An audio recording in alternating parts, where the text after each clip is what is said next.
Well, hello there, everyone. Welcome to my channel, Wisconsin Hugs. My name is Tony Grillo.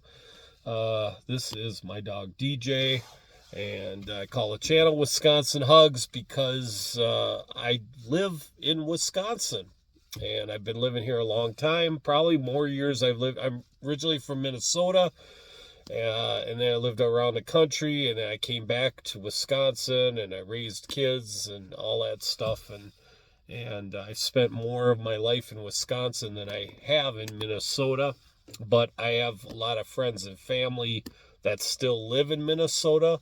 And so, like on Facebook, I would always say Wisconsin Hugs is just kind of like my greeting, it was my thing, that I would say, just to let everybody know that I was living in Wisconsin and not Minnesota.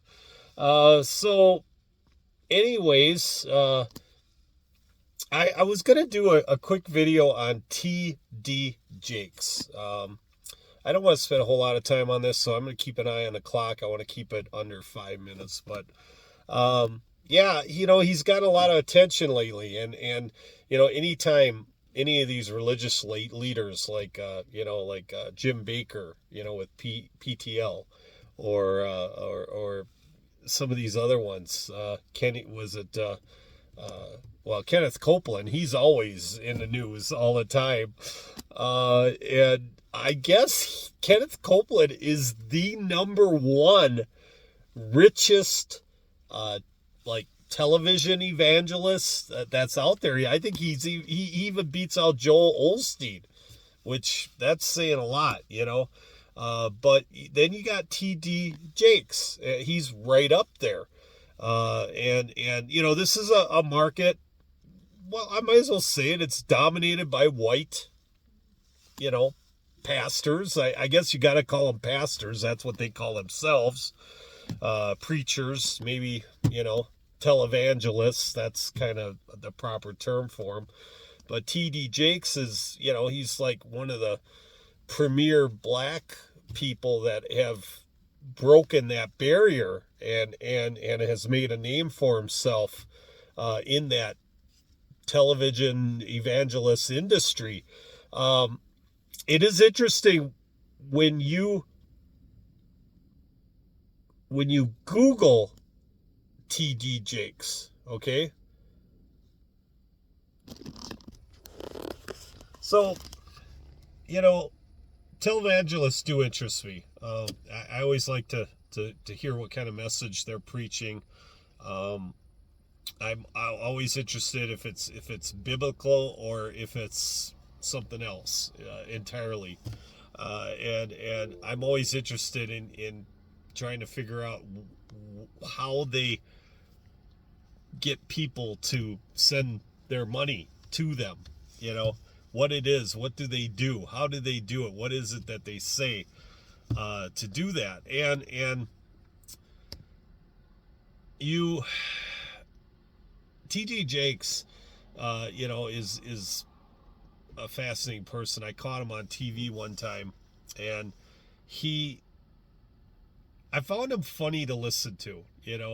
I was enjoying some of the things that he had to say, but then he was on stage, and he started hopping up and down like a bunny rabbit, just hopping across the stage. He just go one way, and then he turned around, he went the other way, and he just kept doing that, and it started cracking me up, and you could tell the audience was enjoying it too. And I can't remember why he was doing it. I was trying to find it for this YouTube video, but I can't find that anywhere in the archives. What it was in his message that was making him hop like a bunny rabbit. But that's the first time that he caught my attention on when I was when I was flipping channels one time, and I caught him. And and then you walk into bookstores and you see his books are there, and so obviously the guy has built up a very respectable ministry.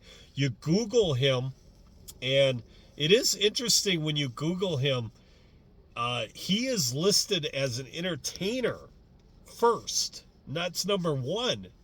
And then it lists him as an author and a motivational life coach and a speaker, and then somewhere down at the bottom he's listed as a minister.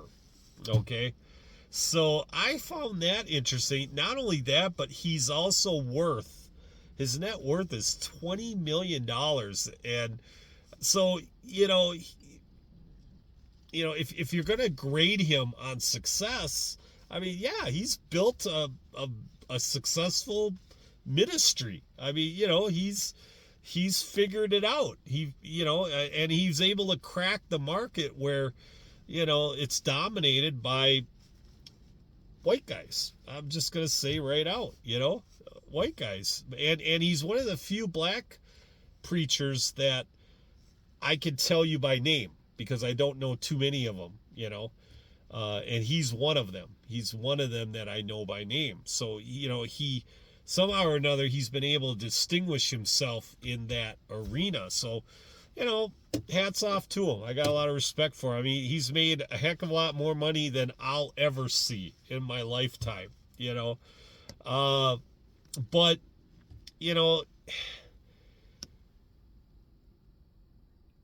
I am a Christian. I believe in God. I believe in Jesus. And so, I don't have anything negative to say about the guy. I really don't. But, it is interesting when a man like this, who makes his living, he makes his living, okay, preaching and being a mouthpiece for God.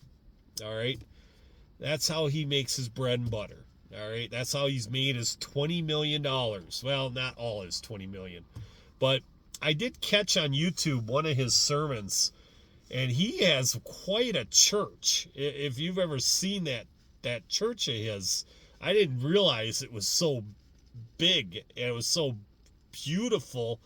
And it has these two giant, like, movie screen, TVs set up like screens, like in front of his pulpit. And then, then he's got his stage, and, he dresses up in his very flashy brand new suits. I had heard a rumor. Now, I don't know if this is true or not, so don't quote me on this, but I had heard every time he does a mass, he puts on a new suit, and those suits of his, they can't be cheap. They cannot be cheap at all. And some of them, I don't know, I got to tell you something. Some of his suits make him look like I'll just say it, a clown. I mean, some of those colors that he puts together, these pinks and purples and whatever he mixes it all up. I sit there and go, is he putting on a circus show, or is he trying to preach the word of Jesus? I don't know. There was an interesting thing when I was watching, I think it was, there was a new series that's come out, and I can't remember what it's called. Some people in Texas have been making this thing about Jesus, and they're redoing, Jesus and his ministry and all that stuff. And there was a scene in there where he's about getting ready to do the Sermon on the Mount, and I think it's his mother Mary. He's like, I don't know what to wear.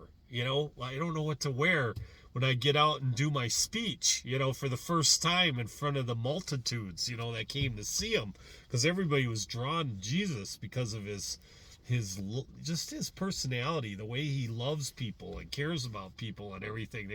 People were always drawn to him, because he was always happy all the time and loving and even he admits, he said, I didn't come to persecute, I came to serve. I came to serve, and that's what he did. He served mankind. And even and there was a scene in there.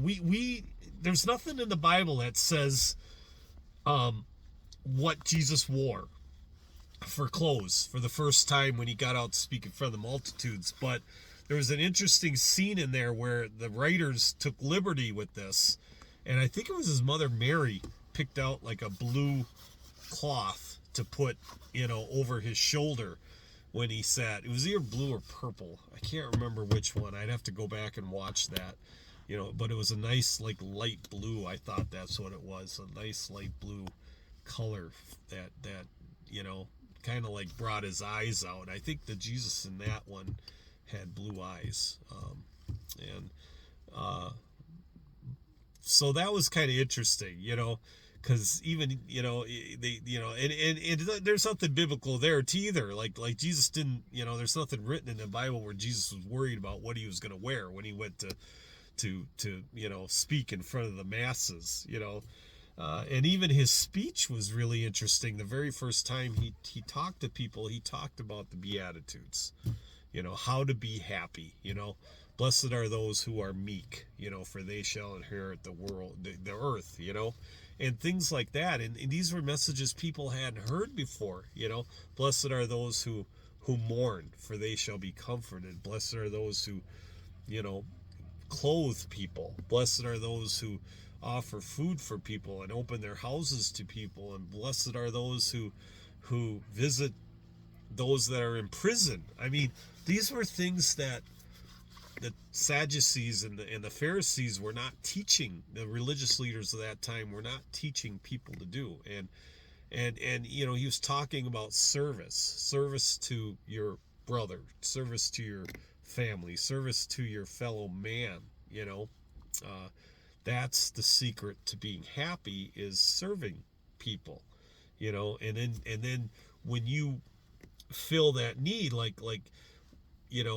that's how you feel something in your heart. You have a joyous heart because you're giving yourself to helping others, and that's the secret to happiness. And so but it is interesting that you have a scandal here involving T.D. Jakes, and he could have gone about it a different way. Apparently I have seen the clips. I was going to replay the clips on here, but I don't want to do that because now my video is getting too long. But he said, it was like he had a Christmas mass. I think he was doing a Christmas sermon. And he said, I don't want to sit there and, I don't know, like, what is it? Degrade God's, the word for God, by talking about this scandal, but then he said, I want everybody here to like cheer for God, through me. Everybody cheer for God. And he was working the crowd to start cheering, but he really wasn't working the crowd to cheer for God. I believe he was trying to work that crowd to cheer for him, but he was using God to get people to cheer for him, And it was interesting. If you guys haven't seen that video, go watch it. It's really interesting how these televangelists, how they work, what's going on in their head, how they operate. He could have addressed it this way. All he had to do was like Mark chapter 2, okay, talks about Jesus. When the Sadducees saw Jesus partying with the tax collectors and the the unclean supposed, and the Pharisees and the Sadducees are like, why does Jesus sit with those people? And all Jesus said, he actually overheard them. He heard them asking that question, and he answered it personally. He said, I didn't come here I'm like a doctor. I didn't come here, to heal those that aren't sick.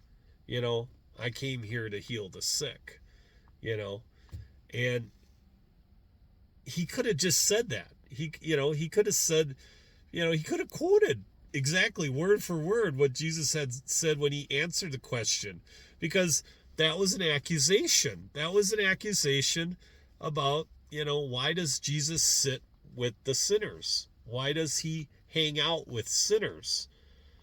And it was because Jesus didn't come. He didn't come to preach to the righteous. He came to share the message, the word, the good news. He came to share that with those that need saving, the sinners. He came to be with the sinners. And he could have said that. He could have maybe, phrased it that way and left it at that. And maybe that would have been the best way to handle that, in that situation. But instead he went the other route. He did, and maybe he doesn't want to go that route, because if there's more, if these accusations are true, and they're claiming, I don't even want to talk about what they're claiming. You could go look that up yourself, because I don't want to throw any accusations at the man, because I have no idea if they're true or if they're false. I have no idea. Okay. I'm just, but there's a lot of stuff out there. And now, since, the word's gotten out, more stuff is popping up, and more, allegations are coming out. And so, if he were to say something like that, like Mark chapter 2, that Jesus came, to heal the sick or whatever,